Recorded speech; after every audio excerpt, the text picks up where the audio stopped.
போக்கு நீடிக்கிறது.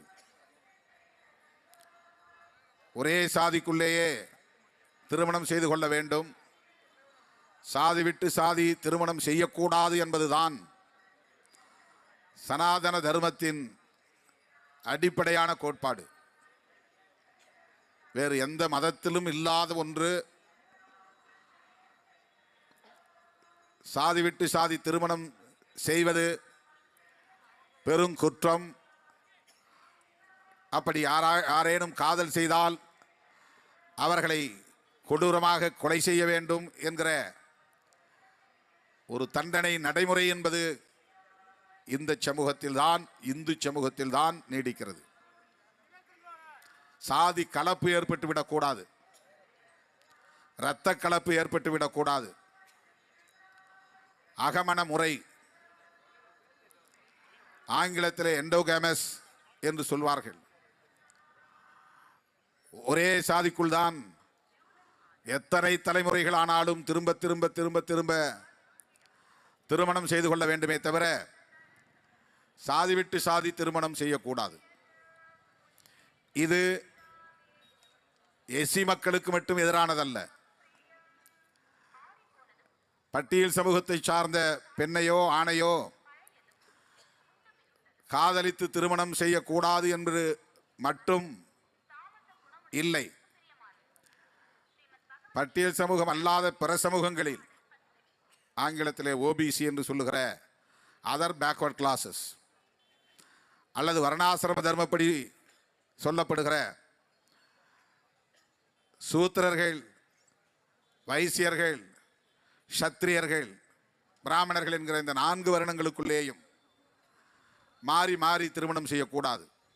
சத்திரியர் வைசியரை திருமணம் செய்யக்கூடாது, வைசியர் சூத்திரரை திருமணம் செய்யக்கூடாது, சூத்திரர்களும் வைசியர்களும் சத்திரியர்களும் பிராமணர்களை காதலித்து திருமணம் செய்யக்கூடாது. பிராமண வர்ணம், பிராமணத்திற்குள்ளேயே, பிராமண சமூகத்திற்குள்ளேயே தான் குலம் கோத்திரம் பார்த்து திருமணம் செய்ய வேண்டும். சத்திரிய வர்ணம் என்று சொன்னால் இன்றைக்கு நம்முடைய புரிதலின்படி சொன்னால் பேக்வர்ட் கிளாஸஸ், பிற்படுத்தப்பட்ட வகுப்பினர். இங்கே யாரும் சூத்திரர் என்று தங்களை சொல்லிக் கொள்வதில்லை. ஆனால் பிராமணர்களின் வழக்கப்படி தலித்துகள் தவிர, பிராமணர்களை தவிர மற்றவர்கள் எல்லாம் சூத்திரர்கள் என்றுதான் அவனுடைய பார்வையில் சொல்லப்படுகிறது. ஆக அந்த வருடங்களுக்கு இடையிலே கூட எம்பிசி என்றால் நூற்றுக்கணக்கான சாதிகள் இருக்கின்றன, பேக்வர்ட் கிளாஸஸ் பிசி என்றால் நூற்றுக்கணக்கான சாதிகள் இருக்கின்றன. இந்த பிசிக்குள்ளேயே ஒரு சாதி இன்னொரு சாதியை கலக்கக்கூடாது என்பதுதான் சனாதன தர்மம்.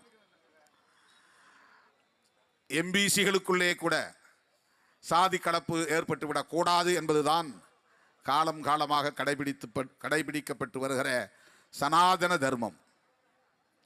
பிசி, எம்பிசி, எஸ்சி, எஸ்டி என்பதெல்லாம் அரசாங்கம் நிர்வாக வசதிக்காக உருவாக்கி கொண்ட பெயர், அவ்வளவுதான். அது சாதியின் பெயர் அல்ல, அது ஒரு பட்டியலின் பெயர். எம்பிசி என்பதற்குள்ளே 108 சாதிகள் இருக்கின்றன, அது ஒரு பட்டியல் இருக்கிறது. பிசி என்பதிலே பல 100 சாதிகள் இருக்கின்றன, அது ஒரு பெரிய பட்டியல். அரசாங்கம் தான் செய்யக்கூடிய திட்டங்களை அனைவருக்கும் கொண்டு போய் சேர்க்க வேண்டும் என்பதற்காக, ஆட்சி நிர்வாக வசதிக்காக சமூகத்தினரை அடையாளப்படுத்துவதற்கு பயன்படுத்துகிற சொற்கள் தான் forward community, backward class, most backward class, schedule caste, schedule tribes என்பதெல்லாம். ஆனால் சமூக அடிப்படையிலே பார்த்தால் ஒவ்வொரு சாதியும் தனித்தனி சாதிதான். அந்த சாதிகளுக்கிடையே கூட கலப்பு ஏற்பட்டுவிடக்கூடாது என்று காலம் காலமாக வரையறைகள் நடைமுறையிலே உள்ளன, விதிமுறைகள் நடைமுறையிலே உள்ளன. மீறினால் தண்டனைகள் வழங்கப்பட்டன.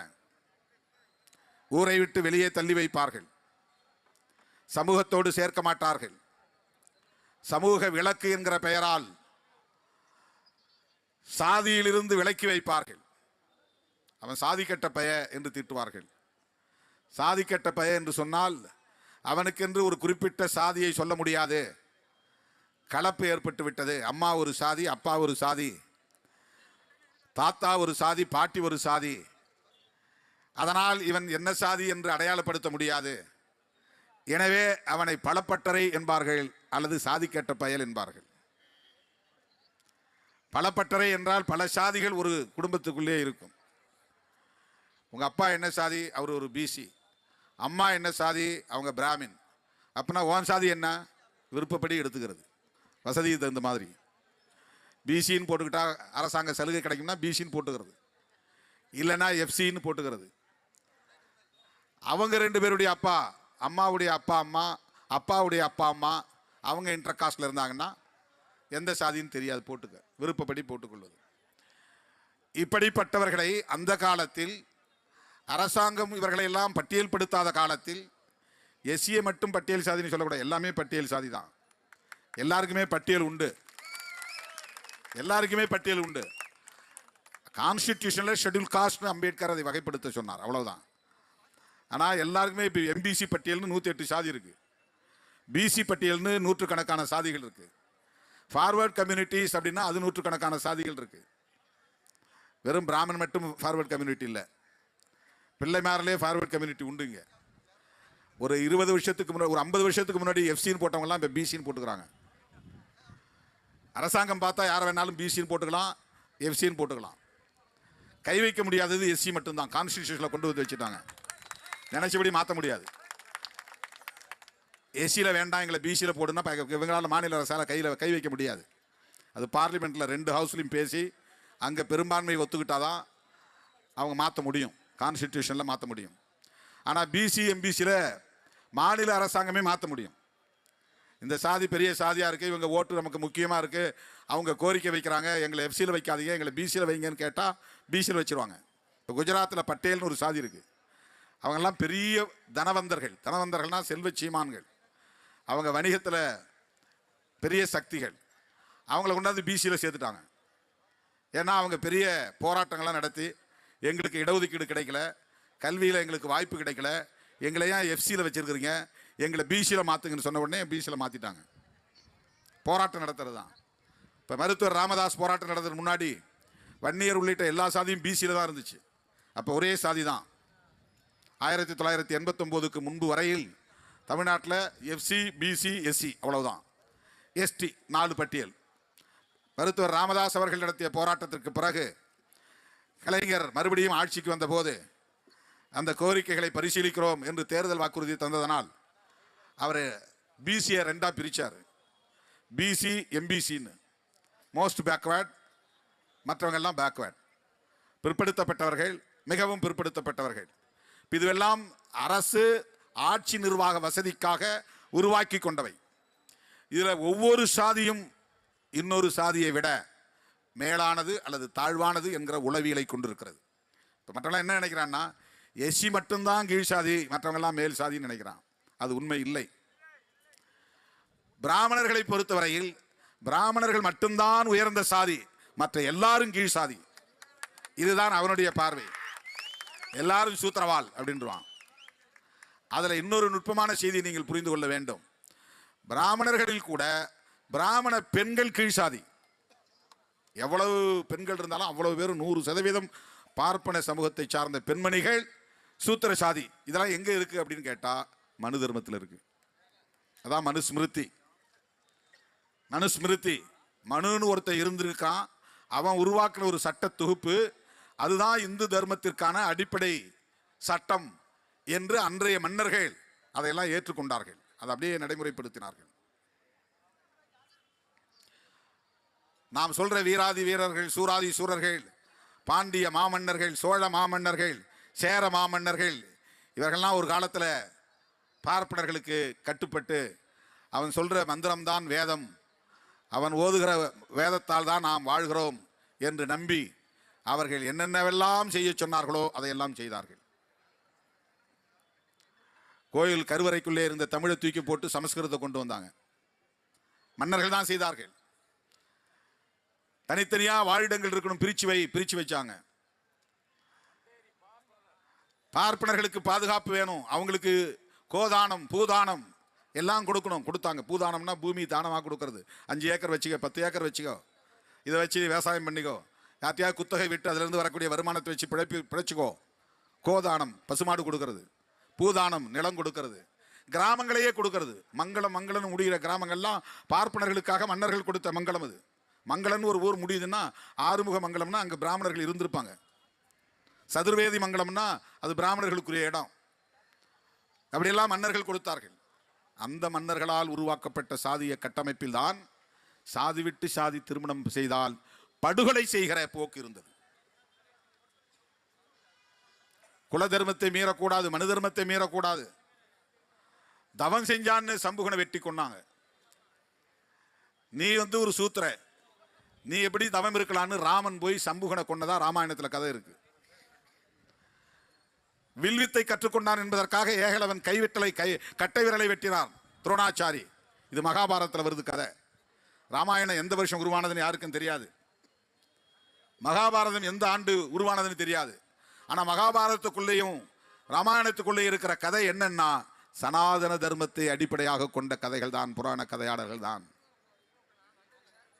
தம்பி,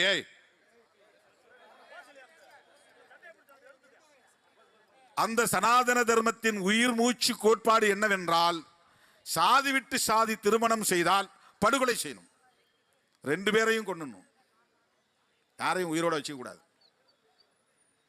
அதான் நம்ம கவினுடைய அப்பா கேட்டார், உன் பொண்ணு தானே வலிய வலிய வந்து என் பையனை விரும்பிச்சு காதலிச்சுது, நாங்கள் வேண்டாம் வேண்டான்னு தானே சொன்னோம். நீ யோகியனா இருந்தா முதல்ல உன் பொண்ணு தானே நீ ஏதாவது பண்ணியிருக்கணும், என் பிள்ளைய நீ வெட்டின, இது எந்த வகையில் நியாயம் அப்படின்னு கொதிச்சு போய் அடிவயிறு பதைக்க பதைக்க அவர் அப்படி சொல்வதற்கு அந்த பெண்ணை கொலை செய்யணுங்கிறது கூட இல்லை. உங்க புத்தி எப்படிப்பட்ட புத்தியாக இருக்கிறது? இந்த ஆதங்கத்தை வெளிப்படுத்தக்கூடிய வகையிலே தான் அப்படி ஒரு கருத்தை அவர் சொல்ல நேர்ந்தது. சாதி விட்டு சாதி திருமணம் செய்யக்கூடாது என்கிற இந்த நிலை இன்றைக்கு நேற்றைக்கு உருவானதல்ல, காலம் காலமாக இருக்கிறது. இந்தியா முழுவதும் இருக்கிறது. இதையெல்லாம் எதிர்த்துதான் மகாத்மா பூலே தோன்றினார். உத்தரப்பிரதேசத்தில், மகாராஷ்டிராவில் அவர் ஒரு தலித் அல்லாத புரட்சியாளர்.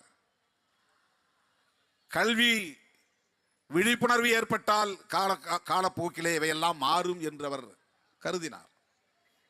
அதனால் பெண்களுக்கு கல்வி தர வேண்டும் என்று முதலில் அவருடைய மனைவியையே ஆசிரியராக்கி பெண் கல்வியை உருவாக்கினார். ஏன்னா வட மாநிலங்களில் இதை விட ரொம்ப மோசம். சதிமாதா வழக்கம் தமிழ்நாட்டில் கிடையாது, தென்னிந்திய மாநிலங்களில் கிடையாது.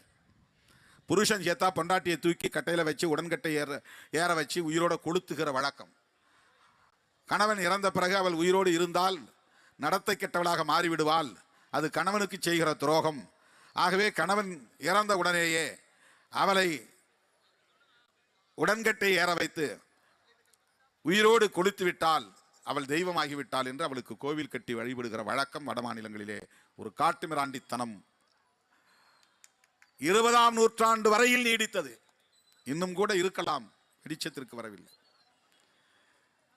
புருஷன் இறந்த பிறகு திருமணம் செய்யக்கூடாது, விதவையாகவே இருக்க வேண்டும் என்பது சனாதன தர்மம். வெள்ளைப்புடவை உடுத்த வேண்டும், பூ வைக்கக்கூடாது, பொட்டு வைக்கக்கூடாது, பொது இடத்திலே நிற்கக்கூடாது, நல்ல காரியங்களில் கெட்ட காரியங்களில் பங்கேற்க கூடாது. இந்த கொடூரம் எல்லாம் இருந்தது. மகாத்மா பூலே அவர்களின் வழியிலே தோன்றிய மகான் தான் புரட்சியாளர் அம்பேத்கர். அவர் இதையெல்லாம் புரட்டி போட வேண்டும், மாற்றி அமைக்க வேண்டும், இந்த கொடுமைகளை எல்லாம் தகர்த்தெறிய வேண்டும், அழித்தொழிக்க வேண்டும் என்று சிந்தித்ததன் விளைவாக அந்த மனுஸ்மிருதி என்கிற மனு தர்மம் என்கிற அந்த கொடிய சட்டத்திற்கு எதிராக மாற்று சட்டத்தை எழுதினார். அதுதான் இந்திய அரசமைப்பு சட்டம், புரட்சியாளர் அம்பேத்கர் அவர்கள் எழுதிய சட்டம். ஆனால் அகமண முறை குற்றம் என்று அந்த சட்டத்தில் எழுத முடியவில்லை. தீண்டாமை குற்றம், பால்ய விவாகம் குற்றம். பால்ய விவாகம்னா 9 வயசுல 10 வயசுல பிள்ளைங்களுக்கு கல்யாணம் பண்ணி வைக்கிறது. கொஞ்சம் கற்பனை பண்ணி பாருங்க. புரட்சியாளர் அம்பேத்கருக்கு முதல் திருமணம் அவருடைய மனைவியின் வயது அப்போது 9 வயசு, அவருக்கு 14 வயசு, 11 வயசோ 14 வயசோ. அதுதான் பால்ய விவாகம். வடமொழியில் பால்யன்னா சிறுவன் அப்படின்னு அர்த்தம். குழந்தை திருமணம். குழந்தை திருமணம் நியாயப்படுத்தப்பட்டது இந்த சமூகத்தில். அதற்கு பல காரணங்கள் சொல்லப்படுகின்றன. உண்மை காரணம் என்னவென்றால், அந்த பெண்ணு புகுந்த வீட்டுக்கு வந்த பிறகு மாமனார் மாமியார் பார்வையில் வயசுக்கு வரணும். அதுதான் ரொம்ப முக்கியம். அவ பிறந்த வீட்டில் வயசுக்கு வந்து 2 வருஷம் 3 வருஷம் 4 வருஷம் இருந்து அதற்கு பிறகு எங்கள் வீட்டு பிள்ளைக்கு எங்கள் வீட்டு மருமகளாக வந்தால் அவ நடத்தை சரியாக இருந்தது என்பதற்கு என்ன உத்தரவாதம்? அதை உத்தரவாதப்படுத்த முடியாது. அதனால எங்கள் வீட்டுக்கு வந்து அனுப்பி விட்டுரு. 9 வயசுல 10 வயசுல கல்யாணம் பண்ணி கொடுத்துரு. அவ எங்கள் பார்வையிலே இருப்பா, எங்கள் பார்வையிலே பருவத்துக்கு வருவா, எங்கள் பார்வையிலே அவ கருவுறணும், கற்பமாகணும், என் பிள்ளைக்கு உண்மையான வாரிசை பெற்று தரணும். இதுதான் அதனுடைய அடிப்படை நோக்கம். இதெல்லாம் இந்த சமூகத்தில் நீண்ட காலம் இருந்தது. இன்னைக்கு புரட்சி பேசுகிற பல பேர் வயசை குறைக்கணுங்கிறான். கூட்டணும்னு சொல்லாம 18 வயசு பெண்ணுக்கு வந்தால் திருமணம் இல்லாங்கிறத இல்லை, தப்பு, அதை குறையுங்க. 21 வயசு ஆண்களுக்கு இருக்குது, அதில் அதை குறைங்க. 18 வயசு வரலும் பிள்ளைகளை வீட்டில் வச்சிருந்தா என்ன ஆகும்? இதுதான் பிற்போக்குத்தனமான சிந்தனை என்பது. பால்ய விவாகத்தை குற்றம் என்றார் சட்டத்தின்படி. விதவை மறுமணம் செய்யலாம், அது ஒன்றும் சட்டப்படி தப்பு இல்லை. கணவன் இறந்துட்டா அடுத்து விதவையா இருக்கிற பெண்மணி அடுத்து திருமணம் செய்துக்கலாம். அவன் 80 வயசு வரலும் வாழ்வா. 14 வயசு 15 வயசுல கணவன் செத்து போயிடுவான், பாம்பு கடிச்சு செத்துருவான், ஆக்சிடென்ட்ல செத்துருவான், நோய்வாய்ப்பட்டு இறந்துருவான். அதுக்காக 60 வருஷம் ஒரு பெண் குடும்ப வாழ்க்கை இல்லாமல், தாம்பத்திய உறவு இல்லாமல் வாழ வேண்டும் என்பது எவ்வளவு பெரிய கொடுமை. இப்படிப்பட்ட கொடுமைகள், பெண்களுக்கு எதிரான கொடுமைகள் காலம் காலமாக இருந்தபோது அதையெல்லாம் மாற்றியமைக்க வேண்டும் என்பதற்காக தோன்றிய மகான்தான் புரட்சியாளர் அம்பேத்கர் அவர்கள். அதனால்தான் அவரை புரட்சியாளர் அம்பேத்கர் என்று நாம் சொல்லுகிறோம். பாபா சாஹேப் அம்பேத்கர்னா தந்தை அம்பேத்கர்னு அர்த்தம், வேற ஒன்றும் இல்லை. அவரை எங்கள் தந்தை என்று சொல்லுவதை விட அவரை புரட்சியாளர் என்று சொல்லுவது பொருத்தமானது என்று நாம் சொல்லுகிறோம். ஆயிரக்கணக்கான ஆண்டுகளாக இந்த மண்ணிலே வேரோடி போய் இருந்த இத்தகைய பிற்போக்குத்தனமான சனாதன பழமைவாதங்களை தனி மனிதராய் நின்று தகர்த்தெறிந்தவர் புரட்சியாளர் அம்பேத்கர்.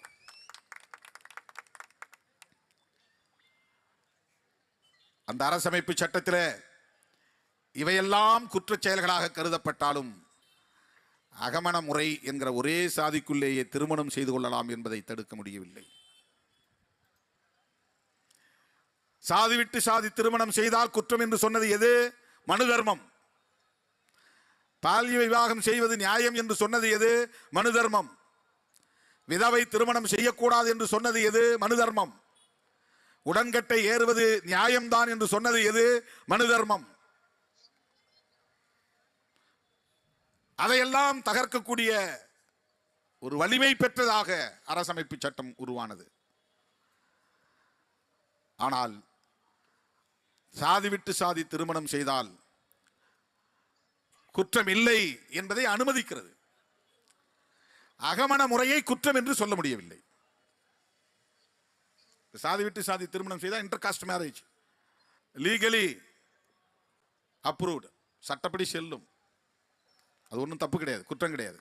ஆனால் மனு தர்மம் அதை குற்றம் என்கிறது. அந்த அடிப்படையில் தான் ஆணவ கொலைகள் நடக்கின்றன. ஆகவே இன்னும் இங்கே நடைமுறையில் இருப்பது சனாதன தர்மம் தானே தவிர இந்திய அரசமைப்பு சட்டம் இல்லை. இன்னும் வாழிடங்கள் 2ஆக இருக்கின்றன. இன்னும் பல கோவில்களில் நுழைய முடியவில்லை. கிராமப்புறத்து கோயில்களிலே, அரசுக்கு சொந்தமான கோவில்களில் கூட நுழைய முடியவில்லை. இன்னும் பட்டியல் சமூகத்தினர் வசிக்கும் இடங்களுக்கு தேர் வரவில்லை. அப்படி என்றால் எது இங்கே நடைமுறையில் இருக்கிறது? சனாதன தர்மம் என்கிற மனு தர்மம் தான் இன்னும் இங்கே அரசமைப்பு சட்டமாக நடைமுறையில் இருக்கிறது. ஐஏஎஸ் படிச்சுட்டு வர்ற கலெக்டர், ஐபிஎஸ் படிச்சுட்டு வர்ற எஸ்பி ஊர்கூட்டம் நடத்துறாங்க. பெரம்பலூர் மாவட்டத்தில் அண்மையில் வேப்பந்தட்டையில் நடந்துச்சு. அந்த ஊர்கூட்டத்தில் அதிகாரிகள் எல்லாம் சேர்ந்து ஐஏஎஸ் படிக்கிறான்னு ஏன் சொல்கிறேன்னா, அவங்க வந்து கான்ஸ்டிடியூஷனை வந்து தரவாக படிச்சுட்டு வர்றவங்க. அவங்களுக்கு வகுப்பில் ரொம்ப முக்கியமானது. ஐபிஎஸ் அதிகாரிகளுக்கு கான்ஸ்டிடியூஷன், புரட்சியாளர் அம்பேத்கர் எழுதிய அரசமைப்பு சட்டத்தை பற்றிய ஞானம் கட்டாயம் இருந்தாக வேண்டும். அரசமைப்பு சட்டத்தை படித்தா சகோதரத்துவத்தை நிலைநாட்டணும். அதுக்கு தான் அவங்களுக்கு பயிற்சியை கொடுக்கப்படுகிறது. அரசமைப்பு சட்டத்தை படித்தால் சோசலிசத்தை நடைமுறைப்படுத்தணும். அதற்காகத்தான் அவர்களுக்கு பயிற்சியை தரப்படுகிறது. ஆனால் ஐபிஎஸ் ஐஏஎஸ் பட்டம் வாங்கிவிட்டு இங்கே வந்து ஊர்க்கூட்டம் போட்டு, அதெல்லாம் காலங்காலமாக என்ன இருந்ததோ அதன்படி போங்க, கையெழுத்து போடுங்க, இல்லைனா தூக்கி உள்ளே போட்டுருவோம், முட்டிக்கு முட்டி உடைப்போம். காலங்காலமாக என்ன இருந்தது? என் தெருவுக்கு தேர் வராது, அதுதான் காலங்காலமாக இருந்தது. என் தெருவுக்கு தேர் வர வேண்டும், அதுதான் புரட்சியாளர் அம்பேத்கருக்கு பிறகு நிகழ்ந்திருக்கிற புரட்சி. இந்த மண்ணிலே தேர் வர வேண்டும், அதுதான் ஜனநாயகம். என் தெருவுக்கு தேர் வர வேண்டும், அதுதான் அரசமைப்பு சட்டம் சொல்லுகிற நீதி. ஆனால் வரவில்லை, வராது.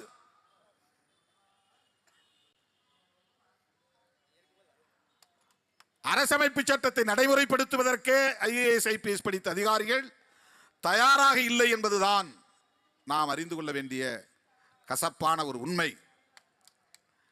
அவன் தீர்மானம் போட்டான், வேப்பந்தட்டில் இல்லைப்பா அதெல்லாம் முடியாது, நீங்கள் கேட்குற மாதிரி செய்ய முடியாது, இத்தனை வருஷம் என்ன நீங்கள் கடைபிடிச்சிங்களோ அது அப்படியே ஊர் தெருவில் வந்து அப்படியே போயிடும், நீங்கள் வேணா போய் பக்கத்தில் நின்று சாமி கும்பிட்டுங்க, தேரை பார்த்துங்க. அதை எதிர்த்து இன்றைக்கு நம்முடைய தோழர்கள் உயர்நீதிமன்றத்திற்கு போனார்கள். உயர்நீதிமன்றம் தீர்ப்பளித்து விட்டது. எவ்வளவு தூரம் தேர் போக முடியுமோ அவ்வளவு தூரம் போக வேண்டும்.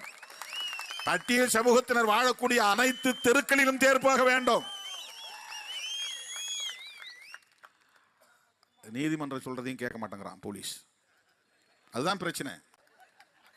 கேட்டா சட்டம் ஒழுங்கு பிரச்சனை வரும். எல்லாவற்றையும் சட்டம் ஒழுங்கு பிரச்சனை. எப்படி சட்டம் ஒழுங்கு பிரச்சனை வரும்?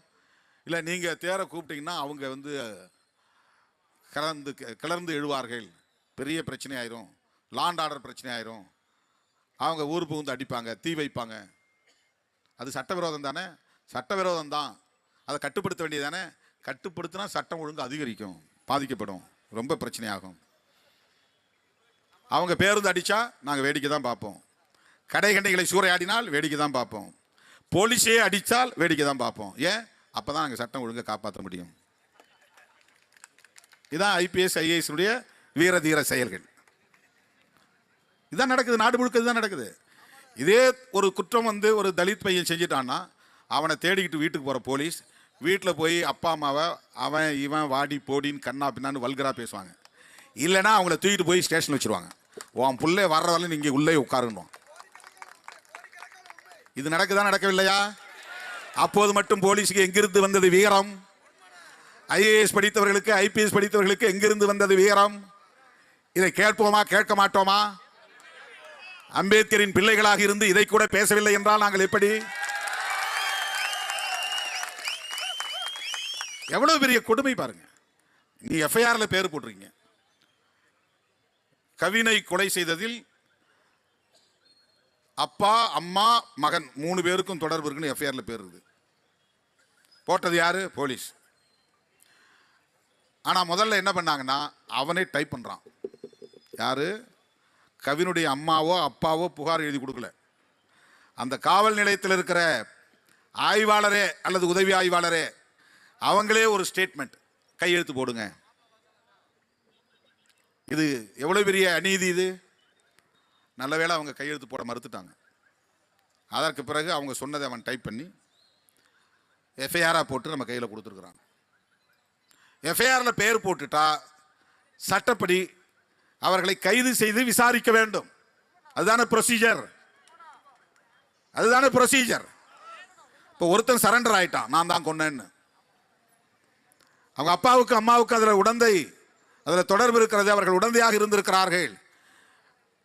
அதற்கான ஆதாரம் இருப்பதை உணர்ந்தால் போதும். அதுக்கு ஆங்கிலத்தில் பிரைமா ஃபேசின்னு சொல்லுவாங்க. அதுக்கு அப்படி இருந்தால் போதும், போலீஸ் நினைச்சா கேஸ் போடலாம். நாம் சொல்கிறோம், பாதிக்கப்பட்ட தரப்பில் சொல்கிறோம், அதை அவன் புறந்தள்ள முடியாது. இன்வெஸ்டிகேஷனில் அவங்க இல்லைன்னு நீ ப்ரூவ் பண்ணி பேரை வெளியே எடுக்கலாம். அது புலனாய்வுக்கு பிறகு குற்றப்பத்திரிகை தாக்கல் செய்யணும். ஒரு சம்பவம், ஒரு குற்றச்சம்பவம் நடந்துச்சுன்னா குறிப்பிட்ட நாட்களுக்குள்ள ஒரு இன்வெஸ்டிகேஷன், ஐஓன்னு சொல்லுவாங்க, இன்வெஸ்டிகேஷன் ஆஃபீஸர். அது எஸ்சி எஸ்டி மக்கள் பாதிக்கப்பட்டால் ஐஓ யாருன்னா ஒரு டிஎஸ்பி. மற்ற சமூகத்தை சார்ந்தவர்கள் பாதிக்கப்பட்டால் ஐஓ யாருன்னா ஒரு இன்ஸ்பெக்டர். அவங்க வழக்கை பதிவு பண்ணி அவங்க தான் விசாரணை நடத்தணும். தமிழில் விசாரணை அதிகாரி. அந்த விசாரணை அதிகாரி எஃப்ஐஆரில் இடம்பெற்றவர்களை கஸ்டடியில் எடுத்து அவர்களுடைய கட்டுப்பாட்டுக்கு கொண்டு வந்து முழுமையாக விசாரித்து இந்த 3 பேருக்கு மட்டும்தான் தொடர்பு இருக்கிறதா அல்லது வேறு எவருக்கும் தொடர்பு இருக்கிறதா, இது எப்போது திட்டமிடப்பட்டது, யார் யார் இந்த திட்டத்தில் கலந்து கொண்டார்கள், இந்த சதி திட்டத்தில், இதையெல்லாம் முழுமையாக விசாரித்து அதற்கான தரவுகளை எல்லாம் திரட்டி குற்றப்பத்திரிகை என்கிற பெயரில் நீதிமன்றத்திலே தாக்கல் செய்ய வேண்டும். அதுக்கு ஒரு குறிப்பிட்ட காலம் இருக்குது, 90 நாள் அல்லது 60 நாள் ஒரு டியூரேஷன் இருக்குது. அதுக்குள்ளே அவங்க கொண்டு போய் எஃப்ஐஆர் இது சார்ஜ் ஷீட்டை ஃபைல் பண்ணணும். அந்த புலனாய்வு நடத்துகிற போது எஃப்ஐஆரில் இடம்பெற்றவர்கள் சம்பந்தமில்லை என்று தெரிய வந்தால் அவர்களை அதிலிருந்து அவங்க நீக்க முடியும். வேற யாருக்கோ சம்பந்தம் இருக்கு என்று கண்டுபிடித்தால் அவர்களை கொண்டு வந்து அதில் இணைக்க முடியும். அப்ப எஃப்ஐஆரில் இருக்கிற பெயரை நீக்கவும் இல்லாத பெயரை சேர்க்கவும் புலனாய்வு செய்கிற அதிகாரிக்கு அதிகாரம் இருக்கிறது. ஆனால் எஃப்ஐஆரில் பெயர் இடம்பெற்றால் உடனடியாக கைது செய்ய வேண்டுமா வேண்டாமா? எவ்வளவு பெரிய போராட்டம் நடத்த வேண்டியிருக்கிறது, யார் யாரெல்லாம் கண்டன அறிக்கை வெளியிட வேண்டியிருக்கிறது, எவ்வளவு நெருக்கடிகளை தர வேண்டியிருக்கிறது. அவ்வளவு சிரமப்பட்டு அப்பாவை வேணா நாங்கள் கைது பண்றோம், அம்மாவை கைது பண்ண முடியாது. இவ்வளவு பெரிய படுகொலை நடந்திருக்கிறது, ஒரு உயிர் போய்விட்டது. அந்த பெண்ணும் இவனும் சேர்ந்து மனமொத்து பழகி இருக்கிறார்கள். இவன் மட்டும் அந்த குற்றத்தை இழைக்கவில்லை. அது குற்றம் இல்லை, அது வேறு. உன் பார்வையில் அது குற்றம். அவன் உயிரை பறிக்கிற குற்றம் நடந்திருக்கிறது. ஆனால் ஒருத்தர் மேல கேஸ் போடுவதற்கு கூட தயங்குகிறார்கள். அது கேஸ் போட்டு அவங்களை கைது பண்ணா கூட அவங்க பாதிப்பு, அது எப்படி அவங்க அவங்க குற்றம் செய்யாதவர்களை எப்படி நாங்கள் குற்றம் செய்யாதவர்களை இவனை முன்கூட்டியே முடிவு பண்றான். பாதிக்கப்பட்ட நான் சொல்றேன், என்னை இவங்க தான் வெட்டினாங்க, இந்த கும்பல் தான் வெட்டியதுன்னு சொல்றேன். நீ விக்டிம் சைடு நிற்கணுமா, குற்றம் செய்தவர்கள் பக்கம் நிற்கணுமா? ஒரு போலீஸ் அதிகாரிக்கு இந்த அடிப்படை ஞானம் கூட இருப்பதில்லையா, அறிவு கூட இருப்பதில்லையா? இந்த அடிப்படை அறிவு கூட வேண்டாமா? அதுக்கு தானே உனக்கு பயிற்சி, அதுக்கு தானே யூனிஃபார்ம். விக்டிம் சைடு நிற்க வேண்டும் என்பதற்காகத்தானே. நிரபராதி பாதிக்கப்படக்கூடாதுங்கிறத ஜுடிஷியரி பார்த்துக்கும், அவன் கோர்ட் பார்த்துக்குவான். அது அவன் வேலை, ஓ வேலை இல்லை. எஃப்ஐஆரை போட்டு அரெஸ்ட் பண்ணி கொண்டு போய் நிறுத்த வேண்டிய வேலை தான் உன் வேலை. நீதிமன்றத்தில் நீதிபதி பார்த்துக்குவார், இவன் வந்து நிரபராதி, அவருக்கு இதுக்கும் சம்பந்தம் இல்லை, அவனை தண்டிக்க கூடாது, அவனை வெளியே விடுறேன், விடுதலை பண்றேன். அது நீதிபதியின் வேலை, உங்க வேலை இல்லை. ஆனால் எஸ்சி தரப்பில் ஒருத்தன் குற்றம் பண்ணியிருந்தான்னா 2 பேரை நேம்டு அக்யூஸ்டு அண்ட் அதர்ஸ் போட்டுருவான். அண்ட் அதர்ஸ்ல ஒரு 10-20 பேரை பிடிப்பான் சம்பந்தமே இல்லாம. அப்படியே ஊருக்குள்ள படையெடுத்து போவான். காலடி 5 மணிக்கு படையெடுத்து போவான். பெட்டாலியனை கொண்டு வந்து இறக்குவான். மக்கள் தூங்கிக்கிட்டு இருக்கும்போது வந்து உள்ள பூந்து அடிப்பான். கையில யாரெல்லாம் கண்ணில் பிறான எல்லாத்தையும் பிடிச்சிட்டு வருவான். எல்லாத்தையும் ரிமாண்ட் பண்ணுவான். என்னன்னு கேட்டா அண்ட் அதர்ஸ். இப்போ ஒரு கலவரம் நடக்குது, கலவரத்தில் வந்து திருமாவளவன் தான் இப்படி பேசினாரு, அதனால கலவரம் ஆகி போச்சு. ஏவன் திருமாவளவன் கூட யார் யார் ஒரு 4-5 பேர். அதுக்கு பிறகு யார் யாரெல்லாம் கையில் கிடைக்கிறாங்களோ எல்லாத்தையும் பிடிப்பான். அவங்களுக்கு வெறி அடங்குற வரையிலும் அரெஸ்ட் பண்ணுவான். மற்றும் பலர். இந்த போலீஸுடைய ஆட்டிடியூட் எப்படி இருக்கு பாருங்க. காவல்துறையினுடைய போக்கு, அதிகார வர்க்கத்தினுடைய போக்கு, உளவியல். உச்ச நீதிமன்றம் சொல்லிச்சு, அதனால வீட்டை இடிக்கிறேன்னு வந்து ஏழை எளிய மக்களுடைய வீடுகள்லாம் இடிக்கிறாங்க. கலெக்டரை கேட்டால் பயங்கரமாக அப்படி கராரா சட்டம் பேசுவார். சார், இது வந்து சுப்ரீம் கோர்ட் ஆர்டர், நாங்கள் இதை இம்ப்ளிமெண்ட் பண்ணலன்னா எங்களை கொண்டு போய் கோர்ட்டில் நிறுத்திடுவாங்க, கண்டெம்ட் போட்டுருவாங்க. இன்னைக்கு நைட்டோட நைட்டு இடிச்சானும் வேற வழியே கிடையாது. வந்து புல்டோஸரோட வந்து நிற்கிறான். உள்ளே இருக்கிற ஜனங்களை பற்றியோ உள்ளே இருக்கிற பொருளை பற்றியோ எதை பற்றியுமே கவலைப்படுறதில்லை.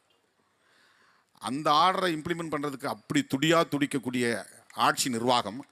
இப்போ சுப்ரீம் கோர்ட் ஆர்டர் போட்டிருக்க ஆணவ கொலைகளை தடுப்பதற்கு என்ன நடவடிக்கை எடுத்திருக்கிறீர்கள்?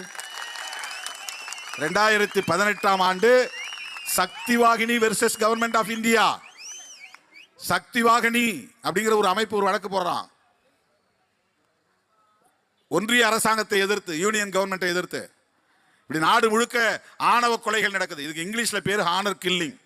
அதை நேரடியாக தமிழ் படுத்தும் போது கௌரவ கொலை. எது கௌரவ கொலை? வரட்டு கௌரவத்தால் செய்யக்கூடிய கொலை குற்றது. வரட்டு கௌரவ கொலைன்னு என்ன சொல்லலாம் பாருங்க. இவன் படிச்சு ஒரு சாஃப்ட்வேர் என்ஜினியர் ஆகி எவ்வளவு பெரிய தகுதி படைத்தவனா சமூகத்தில் ஒரு உயர்ந்த நிலை அடைஞ்சிருக்கிறான். இந்த பையனை கொலை செய்தவனும் படிச்சிருக்கிறான். அவன் தடகள வீரன்னு சொல்றாங்க. ஆனால் மாதம் ஒரு போட்டோ போட்டுக்கிறான் இன்ஸ்டாகிராம்ல. அதுதான் வீரம்னு கற்றுக் கொடுக்கிறார்கள். அதுதான் ஆண்ட பரம்பரைக்கு அடையாளம் என்று கற்றுக் கொடுக்கிறார்கள். இதுதான் பிரச்சனை. இந்த சாதி பெருமிதத்தை பேசுவதற்கென்று ஒரு கும்பல் கிளம்பி இருக்கிறார்கள். நாங்கள்லாம் ஆண்ட பரம்பரை, அந்த வம்சம், இந்த வம்சம். என்னைக்காவது இவன் கௌதம புத்தரை பத்தி, ஐயன் திருவள்ளுவனை பத்தி பேசுறானா பாருங்க. அந்த பேரறிவாளர்களை பற்றி என்றைக்காவது பேசுகிறார்களா? ஏன்னா இதுக்குன்னு சில இயக்கங்களை உருவாகியிருக்கிறாங்க.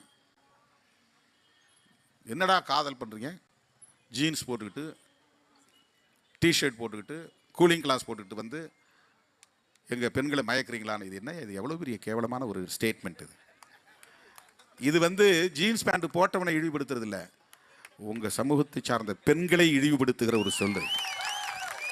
அப்ப ஒருத்த வந்து டிஷர்ட் போட்டு வந்தா பெண்கள் மயங்கிடுவாங்களா? கூலிங் கிளாஸ் போட்டா பெண்கள் மயங்கிடுவாங்களா? ஜீன்ஸ் போட்டு போட்டா பெண்கள் மயங்கிடுவாங்களா? இப்படி சொல்றமே, இது எவ்வளவு ஒரு இழிவான ஒரு ஸ்டேட்மெண்ட் அப்படிங்கிறது சிந்திச்சு பார்க்க வேண்டாம்? யோசிச்சு பார்க்க வேண்டாம்? இது எவ்வளவு பெரிய அநாகரிகமான ஒரு கருத்து இது. காதல் யாரும் சொல்லி வருவதில்லை, ஏதோ வருது. இப்போ இன்னைக்கு கவினுடைய அம்மா அப்பாவிட்ட பேசியிருந்தேன். அவங்க ரொம்ப நாளைக்கு முன்னாலே சொல்லியிருக்கிறாங்க, உங்கள் பையனை வந்து எங்கள் பொண்ணுகிட்ட பேச வேணான்னு சொல்லுங்கள். அது அவங்களுக்குள்ள ஒரு பேச்சு நடந்துக்கிட்டே இருந்திருக்குது.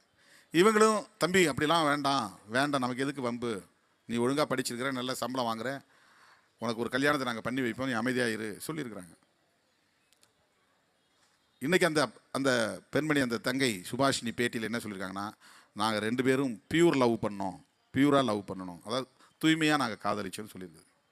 அதை எடிட் பண்ணிவிட்டு எங்கள் அப்பாவுக்கும் அம்மாவுக்கும் அது சம்மந்தம் இல்லை, அவங்கள இதில் கோர்த்து விடாதீங்க அப்படின்னு சொல்கிறத மட்டும் எடுத்து போடுறாங்க. அது ஏதோ ஒரு நெருக்கடிக்குள்ளே மாட்டிக்கிட்டு பாவம். இல்லைன்னா அதை போட்டு தள்ளிடுவாங்க. இதுதான் இன்றைக்கு யதார்த்தம். ஏன்னா வழிநடத்தக்கூடிய தலைவர்கள், மேலவளவு வந்து தலித்துகளுக்காக ஒதுக்கப்பட்ட தொகுதி தமிழ்நாடு மட்டுமல்ல இந்தியா முழுவதும் தலித்துகளுக்கும் பழங்குடி மக்களுக்கும் உள்ளாட்சி தேர்தலில் இடஒதுக்கீடு உண்டு, பெண்களுக்கு இடஒதுக்கீடு உண்டு. அப்படி தொகுதி தனித்தொகுதியாக ஒதுக்கப்பட்ட பிறகு நீ என்ன போராடினாலும் அதை மாற்ற முடியாது. அது தனியே ஒரு சுழற்சி, 10 ஆண்டுகளுக்கு பிறகு ஒரு சுழற்சி வரும், அப்பதான் மாற்ற முடியும். இப்ப மாற்ற முடியாதுன்னு சொல்றதுக்கு ஒரு தலைவன் இல்லை இந்த சமூகத்தில். தூண்டி நீ ஆண்ட பரம்பரை, நீ உட்கார்ந்த நாற்காலில் அவன் உட்காரலாமா, விடாத. உடனே அவன் வந்து நீ வேட்புமனு தாக்கல் பண்ணால் உன் தலையை எடுத்துருவான். போலீஸ் கலெக்டர்லாம் போய் நான் இம்ப்ளிமெண்ட் பண்ணி அவனு யாராவது வேட்புமனு போடுங்க, மேலவள முருகேசன் வேட்புமனு போட்டான், எலெக்ஷனில் ஜெயிச்சிட்டான். அந்த வரட்டு கௌரவம் அவர்களை சும்மா விடவில்லை. மேலவளவு முருகேசனையும் 7 பேரை அவனோடு சேர்த்து கொடூரமாக வெட்டி படுகொலை செய்கிறார்கள். இந்த கொலை ஏன் நடந்ததுன்னா, இதுக்கு காரணமாக அவர்களை வழிநடத்தக்கூடியவர்கள் இருந்தார்கள். அதுதான் ரொம்ப முக்கியம். அவங்களை எடுத்து சொல்றதுக்கு எம்பா லீகலாக முடியாது, சட்டப்படி வாய்ப்பு இல்லை, அரசாங்கம் அறிவிச்சிட்டான். பஞ்சாயத்து ராஜ் சட்டம் வந்து தனித்தொகுதி அவங்களுக்குன்னு ஒதுக்கியிருக்கு. தமிழ்நாட்டில் மட்டுமே 2800 தொகுதி தனித்தொகுதியாக இருக்குது, 24,000 பஞ்சாயத்து, அதில் 1 மேலவளவு. நீ போராட்டம் நடத்தினாலும் மாற்ற முடியாதியா? 10 வருஷம் ஆகும், 15 வருஷம் ஆகும் ரொட்டேஷனில் வர்றதுக்கு, அப்போ தான் மாற்ற முடியும். நீ தேவையில்லாமல் போய் வம்பு பண்ணி வீண் வம்பில் மாட்டிக்காத அப்படின்னு சொல்கிறதுக்கு ஒரு லீடர் இல்லை. நீ ஆண்ட பரம்பரைன்னு சொல்கிறதுக்கு தான் ஆள் இருக்கிறான், அருவாளை எடுன்னு சொல்கிறதுக்கு தான் ஆள் இருக்கிறான். அறிவுபூர்வமாக செயல்படு என்று சொல்வதற்கு ஆள் இல்லாததனால் மேலவளவிலே அவ்வளவு பெரிய கொடூரமான கொலை நடந்து அந்த கிராமமே வெளியேற வேண்டிய நிலை ஏற்பட்டது. அதுக்கு பிறகு அப்புறம் போலீஸ் அவங்கள அரெஸ்ட் பண்ணுறாங்க, அந்த கிராமத்தில் இருக்கவங்க பூரா அப்புறம் வெளியேறாங்க இல்லையா? அவ்வளவு பேருக்கு அதில் பாதிப்பு தானே, அதில் சம்பந்தப்படாத மற்ற சமூகத்தினர் மற்ற மக்களுக்கும் அதில் பாதிப்பு தானே. இன்றைக்கு சாதியவாத அமைப்புகளும் மதவாத அமைப்புகளும் சாதி பெருமிதத்தை போதிக்கிறார்கள். அவனை விட நீ மேலானவன், அவனு நீயும் ஒன்னா, அவனு நீயும் ஒன்னா, நீ சகோதரனா இரு என்று சொல்லி தரவில்லை. அவனு நீயும் ஒன்னு இல்லை, அவன் வேற நீ வேற, அவனோட சேராத. இது எவ்வளவு மோசமான ஒரு அரசியல்! இந்த 10 ஆண்டுகளில் எவ்வளவு பெரிய பின்னடைவு தலித் எழுச்சியிலே ஏற்பட்டது. தலித்துன்னு சொல்லாத, அது அசிங்கம். என்ன அதில் அசிங்கம் எனக்கு புரியல. தலித்துங்கிறது ஒரு சாதி பெயரே கிடையாது.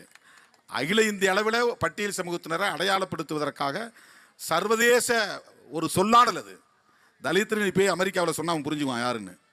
இவன் சாதியை போய் அந்த ஊரில் சொன்னால் அப்படி ஒரு சாதியார் தெரியாதும்பான். அப்படின்னா என்னம்பான் அவனுக்கு தெரியாது. நீ தலித்துன்னு சொன்னால் இந்தியாவில் 25% நீ அடங்குற. நீ உன் குறிப்பிட்ட சாதி மட்டும் சொன்னால் தமிழ்நாட்டுக்குள்ள ஒரு சின்ன மைக்ரோஸ்கோபிக் மைனாரிட்டியாக போயிடுற. உன்னை யாருன்னே தெரியாது, தனிமைப்பட்டு போகிறாய். இப்போ தலித்துன்னு சொல்லாத.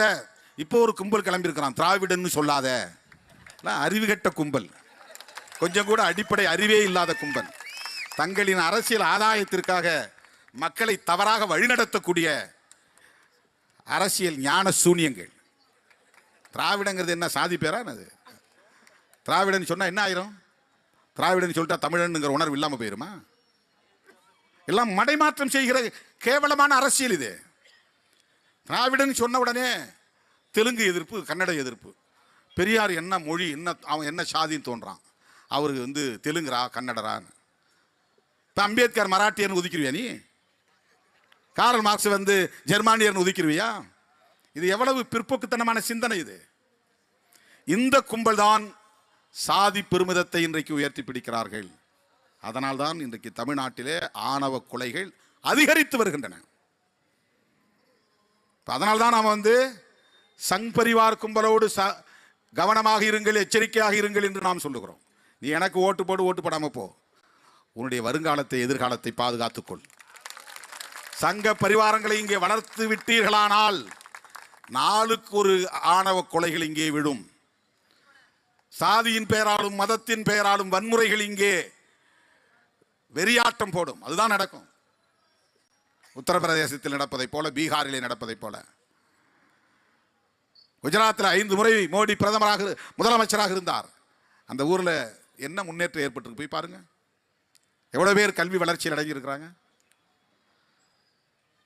உத்தரப்பிரதேசத்தில் தொழிலதிபர்கள் மாநாடு நடத்துறார் யோகி ஆதித்யநாத். என்ன தொழில் தெரியுங்களா?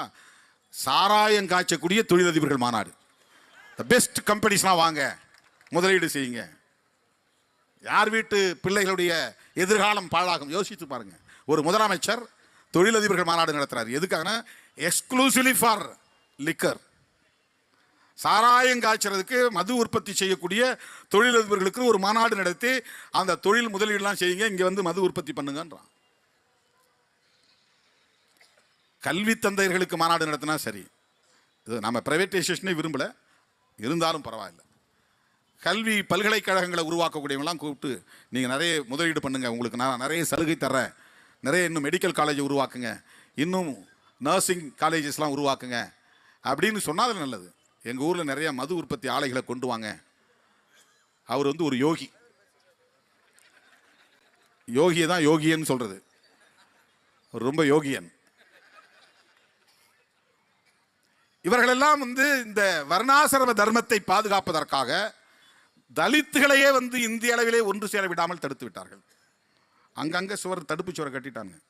இப்போ முன்னெல்லாம் நம்ம மேடையில் மனசார சேர்றமோ இல்லையோ மேடையில் ஒன்றா சேர்ந்து நின்னோம். இப்போ சேரவே முடியாது. அவ்வளவு பெரிய இடைவெளியை உருவாக்கி விட்டார்கள், அவ்வளவு பெரிய தடுப்பு சுவரை உருவாக்கி விட்டார்கள். நீ யாரா எங்க பிரச்சனை பேசுறதுங்கிறான். நாடாளுமன்றத்தில் ஆந்திராவில் நடந்த ஆணவ கொலையை கண்டித்து பேசியவன் திருமாவளவன்.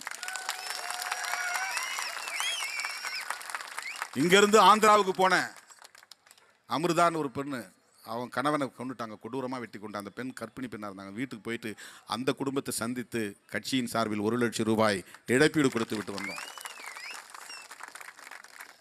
அந்த ஊரில் நான் என்ன எம்பிக்கு நிற்க போறேன்னா? அந்த ஊரில் வேற ஏதாவது ஓட்டு கேட்க போறோமா? சனாதன அரசியல் இந்தியா முழுக்க தகர்த்தெறியப்பட வேண்டும். அப்பதான் இதெல்லாம் இந்த ஆணவ கொலைகள் எல்லாம் தடுக்க முடியும். நாம வந்து இப்போ இந்த ஆட்சியல் தான் காரணம், அவங்க தான் காரணம், அவங்க கூட இருக்கிறவங்க தான் காரணம் இப்படின்னு சொல்லிட்டு எஸ்கேப் ஆகிறோம். அவங்கள்ட்ட கோரிக்கை நம்ம வைக்கலாம். ஆளுங்கட்சியாக இருக்கிற யாராக இருந்தாலும், எடப்பாடியாக இருந்தாலும் யாராக இருந்தாலும். இப்போ அம்மா மாயாவதி அம்மா வந்து 4 முறை உத்தரப்பிரதேசத்தில் முதலமைச்சராக இருந்தாங்க. இன்றைக்கு என்ன அங்கே இருக்கிற நிலை? சாதிய வன்கொடுமைகள் குறைந்ததா அல்லது அவங்க ஆட்சி காலத்தில் குறைந்ததானா? இல்லை. அதுக்கு என்ன காரணம்னா அவங்க காரணம் கிடையாது. நானே முதலமைச்சரானா கூட என்னால் கட்டுப்படுத்த முடியுமானா முடியாது. அதுக்கு என்ன காரணம்னா சமூகத்தில் இதுவெல்லாம் தப்புன்னு சொல்லக்கூடிய அளவுக்கான விழிப்புணர்வு இல்லை. கான்ஸ்டிடியூஷனை நடைமுறைப்படுத்தணும் சொல்றதுக்கு ஆள் இல்லை. புரட்சியாளர் அம்பேத்கர் அவர்கள் ஒரு புரட்சிகரமான சட்டத்தை நமக்கு வழங்கி இருக்கிறார், அதை நடைமுறைப்படுத்த வேண்டும் என்று சொல்லுவதற்கு முடியவில்லை. அதனால்தான் டெல்லியிலையும் ஆணவ கொலை தடுப்பு சட்டம் கொண்டு வரதுக்கு தயங்குறான், மாநில அரசுகளும் தயங்குகின்றன. Honour killing, prevention of honour killing act அப்படின்னு ஒன்று கொண்டுட்டு வரணும். பிரிவென்ஷன் ஆஃப் அட்ராசிட்டிஸ் ஆக்ட் வந்திருக்கு இல்லையா, சாதிய வன்கொடுமைகள் தடுப்பு சட்டம். அது எத்தனை ஆண்டுகள் போராட்டம். இளைய பெருமாள் அறிக்கை பரிந்துரைத்தது. திரும்ப திரும்ப அதை பற்றி பேசிய பிறகுதான் அது சட்டமாக வந்தது. மாநில அரசுகள்கிட்ட இந்திய ஒன்றிய அரசு கருத்து கேட்குறான். இந்த மாதிரி ஒரு ஆனர் கில்லிங் சம்பந்தமான சட்டம் கொண்டு வரணுங்கிறாங்க, உங்கள் கருத்து என்ன? இதுவரையிலும் தமிழ்நாடு அரசு, அன்னைக்கு எடப்பாடி இருந்த காலத்திலையும் சரி அல்லது ஜெயலலிதா அம்மா இருந்த காலத்திலையும் சரி, இதுவரையிலும் அதை பற்றி எந்த கருத்தும் சொல்லலை. பயப்படுறாங்க. ஆணவ கொலைகள் தடுப்பு சட்டம் கொண்டு வந்தால் தலித் அல்லாதவர்களின் எதிர்ப்பை சம்பாதிக்க நேரிடும் என்கிற அச்சம். இதுதான் சமூகத்தில் இருக்கிற நிலவுகிற சூழல். அப்படி இருந்தால் பரவாயில்ல, அவங்க எதிர்ப்பை சம்பாதிச்சிங்க, சட்டம் கொண்டு வாங்கன்னு நாங்கள் சொல்லலை. அந்த உளவியலை எப்படி தகர்ப்பது, அதை மாற்றி அமைப்பது என்ன, எப்படி? பாப்பாப்பட்டியிலும் கீரிப்பட்டியிலும் எலெக்ஷன் நிற்கக்கூடாதுன்னாங்க, மேலே வளவர படுகொலை செய்தார்கள். ஆனால் ஒரு கட்டத்திற்கு மேலே மெல்ல மெல்ல விழிப்புணர்வை ஏற்படுத்தி அவர்களின் ஒப்புதலோடு பாப்பாப்பட்டியிலும் கீரிப்பட்டியிலும் தேர்தல் நடத்த முடிந்ததா இல்லையா? தேர்தல் நடத்தப்பட்டது தானே. தலித்துகளை ஊராட்சி மன்ற தலைவராக அதே நாற்காலியில் அமர வைத்தது திமுக ஆட்சி காலத்தில் என்பது அனைவரும் அறிந்த உண்மைதானே. முடியும். அந்த துணிச்சல் வேண்டும். ஆணவ கொலைகளை தடுப்பதற்கு சட்டம் கொண்டு வர அதுதான் நாங்கள் தமிழ்நாடு அரசுக்கு விடுக்கிற வேண்டுகோள். இப்போது சிபிசிஐடி விசாரணைக்கு மாற்றி உத்தரவு போட்டிருக்கிறார் முதல்வர். அவருக்கு நான் விடுதலை சிறுத்தைகள் கட்சியின் சார்பிலே விடுக்கிற வேண்டுகோள், தயவு செய்து சிபிசிஐடி விசாரணைக்கு மட்டுமே அதை ஒப்புவிக்க வேண்டாம். உயர் நீதிமன்றத்தின் கண்காணிப்பில் சிறப்பு புலனாய்வு விசாரணைக்கு ஆணையிட வேண்டும். இது எங்களுடைய முதல் கோரிக்கை இந்த வழக்கில்.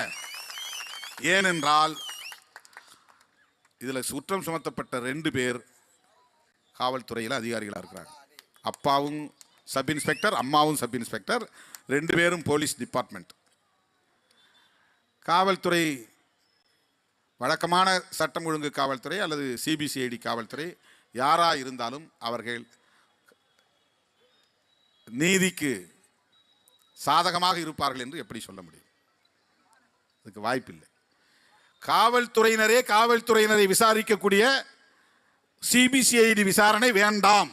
இது விடுதலை சிறுத்தைகளின் வேண்டுகோள். உயர்நீதிமன்ற கண்காணிப்பில் நீதிபதிகள் உள்ளிட்ட எக்ஸ்பர்ட்ஸ் புலனாய்வு துறையில் ஆற்றல் உள்ளவர்களை ஒரு குழுவாக நியமிக்க வேண்டும். இப்போ ராஜீவ்காந்தி படுகொலைக்கு போலீஸ் ஸ்டாஃப் படித்தாங்க. கார்த்திகேயன் ஒரு அதிகாரி தலைமையில் ஸ்பெஷல் இன்வெஸ்டிகேஷன் டீம் போட்டாங்க, எஸ்ஐடி. அவர் தான் விசாரித்தார். அந்த மாதிரி நேரடியாக கோர்ட் மானிட்டர் பண்ணணும். அன்னன்னைக்கு என்ன இன்வெஸ்டிகேஷன், என்ன இம்ப்ரூவ்மெண்ட், என்ன டெவலப்மெண்ட். இந்த வழக்கில் ஹைகோர்ட் மானிட்டர் பண்ணணும். ஸ்பெஷல் இன்வெஸ்டிகேஷன் டீம் போடணும். இதுதான் இந்த ஆர்ப்பாட்டத்தின் ஊடாக விடுதலை சிறுத்தைகள் கட்சி தமிழ்நாடு அரசுக்கு வலியுறுத்தக்கூடிய முதன்மையான கோரிக்கை.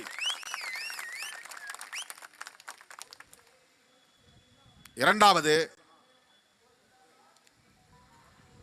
சட்டப்படி அந்த குடும்பத்திற்கு வழங்க வேண்டிய இழப்பீடு. அவங்க வேணான்னு சொல்றாங்க, அது வேற விஷயம். ஆனால் POA act, prevention of atrocities act, திருத்தம் செய்யப்பட்ட சட்டம் அது என்ன சொல்லுகிறது? தமிழ்நாட்டில் மட்டும் அது நடைமுறையில் இல்லை. இது மாதிரி பாதிக்கப்பட்டவங்களுக்கு உடனடியாக புதிய வீடு அவங்களுக்கு வழங்கணும். நிலம் 2 ஏக்கர்லேருந்து 5 ஏக்கர் வரையிலும் உழவுக்கு நிலம் கொடுக்கணும். அரசு வேலை வாய்ப்பு தரணும். 12.5 லட்சம் ரூபாய் உடனடியாக அவங்களுக்கு இழப்பீடாக தரணும். அவங்க பாதுகாப்புக்கு உரிய நடவடிக்கைகள் எடுக்கணும். இதெல்லாம் அந்த சட்டம் சொல்லுது. ஆனால் உச்சநீதிமன்றம் இந்த ஆணவ கொலைகளை தடுப்பதற்கு சாதி பஞ்சாயத்து அமைப்புகள் இருந்தால் அதை கண்காணிக்கணும்னு சொல்லுது. அதை தான் நாம் சொல்கிறோம். இதுக்கு தனியாக ஒரு இன்டெலிஜென்ஸ் வேணும், உளவுத்துறை வேணும். சாதி மத வெறியர்களை கண்காணிப்பதற்கென்று உளவு பிரிவு தேவை. கியூ பிரான்ச்சுக்கு தனியாக உளவு பிரிவு இருக்குல்ல. யார் நக்சல் பாரிகளை கண்காணிக்கிறதுன்னு, யார் வெடிகுண்டு செய்கிறான், நக்சல் பாரிகளோட தொடர்பில் இருக்கிறான், தனித்தமிழ்நாடு கோரிக்கை வைக்கிறான் அல்லது வேற ஏதாவது கோரிக்கை வைக்கிறான், அவர்களை கண்காணிப்பதற்கென்று உளவு பிரிவு இருக்கு. இப்ப சாதி பிரச்சனைகளை தூண்டக்கூடிய, மத பிரச்சனைகளை தூண்டக்கூடிய சக்திகளை கண்காணிப்பதற்கென்று, அவர்களின் நடவடிக்கைகளை கண்காணிப்பதற்கென்று ஒரு அமைப்பை உருவாக்க வேண்டும் என்று திருமாவளவன் சொல்லுவது மட்டுமல்ல, உச்ச நீதிமன்றமே சொல்லுகிறது. பஞ்சாயத்து அந்த நடவடிக்கைகளை கண்காணித்து அவர்களை அதுபோல தீர்மானங்கள் நிறைவேற்றினா அதை தடுக்கணும் அப்படிங்கிறாங்க. அதை தடுக்கணும். தடுப்பு நடவடிக்கை. அதன் பிறகு கொலை நடக்காமல் தடுப்பதோடு மட்டுமில்லாமல் அதை ஊக்கப்படுத்தக்கூடிய சக்திகளை அடையாளம் கண்டு அவர்கள் மீது நடவடிக்கை எடுக்கணும். இன்னைக்கு தென் மாவட்டங்களில் இது அதிகரித்து கொண்டே இருக்கிறது. தொடர்ச்சியான படுகொலைகள் சாதி அடிப்படையில்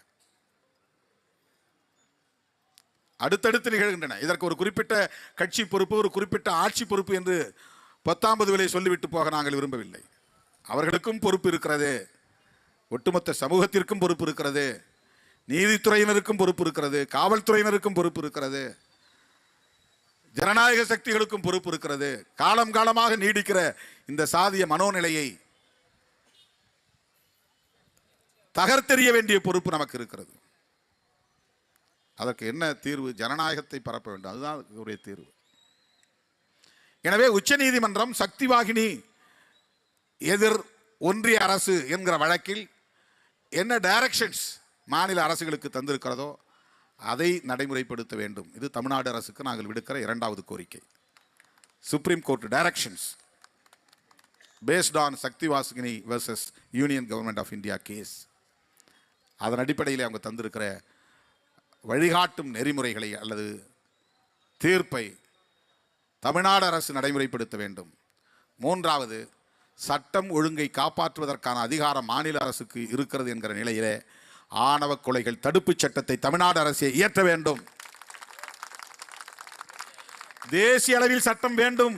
அதற்காக தொடர்ந்து இந்திய ஒன்றிய அரசாங்கத்திடம் விடுதலை சிறுத்தைகள் கட்சியின் சார்பில் அழுத்தம் கொடுக்கிறோம், மக்களவையில் பேசுகிறோம். நேற்றைக்கு கூட அமித்ஷா அவர்களை எப்படியாவது நேரிலே சந்தித்து இந்த பிரச்சனை குறித்து பேசிவிட வேண்டும் கடுமையாக முயற்சித்தோம். ஆனால் அவருடைய சேம்பருக்கே வரல, லோக்சபாவுக்கும் வரல, ராஜ்யசபாவில் இருக்கிறாரு. நாங்கள் அங்கே இருந்த மாதிரியும் தெரியல. ரொம்ப நேரம் மணிக்கணக்கில் நானும் ரவிக்குமாரும் போய் அங்கே காத்திருந்து பார்த்து விட்டு அவருடைய பர்சனல் செக்ரட்டரிக்கிட்ட இந்த மனுவை அவர்கிட்ட நீங்கள் ஒப்படைக்கணும்னு கொடுத்துட்டு வந்துருக்கிறோம். இந்த மனுவில் என்ன சொல்லியிருக்கிறோம்னா, இந்திய ஒன்றிய அரசாங்கம் ஆணவ கொலைகளை தடுப்பதற்கு உடனடியாக சட்டம் இயற்ற வேண்டும் என்று அந்த உச்ச நீதிமன்றம் சொல்லியிருக்கிற வழிகாட்டுதல்களை எல்லாம் குறிப்பிட்டு ஒரு விரிவான கடிதத்தை, கோரிக்கை மனுவை தேசிய பார்வையோடு வழங்கியிருக்கிறோம். தமிழ்நாட்டுக்கு மட்டும் வேணும்னு நம்ம சொல்லலை, தென் மாவட்டங்களுக்கு மட்டும் வேணும்னு சொல்லலை. இந்திய அளவில் எங்கேயும் ஆணவ கொலைகள் நடக்கக்கூடாது, ஹானர் கில்லிங் நடக்கக்கூடாது, அதுக்கு சட்டம் வேணும். ஆனால் அதற்கு முன்னதாக தமிழ்நாடு அரசால் 2 அரசாங்கத்துக்கும் அதுக்கு பவர் இருக்குது. அவனும் சட்டம் இயற்ற முடியும், இவங்களும் சட்டம் இயற்ற முடியும். சில விஷயங்களில் தமிழ்நாடு அரசு மட்டும்தான் செய்ய முடியும், சில விஷயங்களில் ஒன்றிய அரசு மட்டும்தான் செய்ய முடியும், சில விஷயங்களில் 2 பேருக்கும் அதிகாரம் இருக்குது. அவங்க செஞ்சால் அந்த சட்டத்தை இவங்க ஃபாலோ பண்ணலாம், இல்லை இவங்களே ஒரு சட்டத்தை நிறைவேற்றி அதை நடைமுறைப்படுத்தலாம். அதுக்கு குடியரசுத் தலைவர் ஒப்புதல் தந்துடுவார். அப்போ தேசிய அளவிலான சட்டம் அனைத்து மாநில அரசுகளின் ஒப்புதலோடு நிறைவேற்றப்படுவதற்கான கால தாமதம் ஏற்பட்டு கொண்டிருக்கிற சூழலில் தமிழ்நாடு அரசு ஆணவ கொலைகள் தடுப்புச் சட்டத்தை உடனே நிறைவேற்ற வேண்டும் என்ற கோரிக்கையை வலியுறுத்துகிறோம். இந்த 4 கோரிக்கைகளை இந்த ஆர்ப்பாட்டத்தின் மூலம் வைக்கிறோம். 1, சிபிசிஐடி விசாரணையிலிருந்து மாற்றி உயர்நீதிமன்ற கண்காணிப்பின் கீழ் சிறப்பு புலனாய்வு குழுவின் விசாரணைக்கு ஆணையிட வேண்டும். 2வது, உச்சநீதிமன்றம் ஆணவ கொலைகள் தொடர்பாக 2018ஆம் ஆண்டு அளித்த தீர்ப்பில் சொல்லப்பட்டிருக்கிற கடமைகளை நிறைவேற்ற முன்வர வேண்டும். 3வது, சட்டப்பூர்வமாக அந்த குடும்பத்திற்கு என்ன இழப்பீடு தர வேண்டுமோ, பாதுகாப்பை தர வேண்டுமோ, அந்த இழப்பீட்டை வழங்க வேண்டும், பாதுகாப்பை தர வேண்டும். விடுதலை சிறுத்தைகள் கட்சியின் சார்பில் தமிழ்நாடு அரசுக்கு நாங்கள் விடுக்கிற வேண்டுகோள், அந்த குடும்பத்திற்கு அவன் ஒரு மென்பொருள் பொறியாளர், சாஃப்ட்வேர் என்ஜினியர், 1 கோடி ரூபாய் இழப்பீடு வழங்க வேண்டும் என்று நாங்கள் வேண்டுகோள் விடுக்கிறோம்.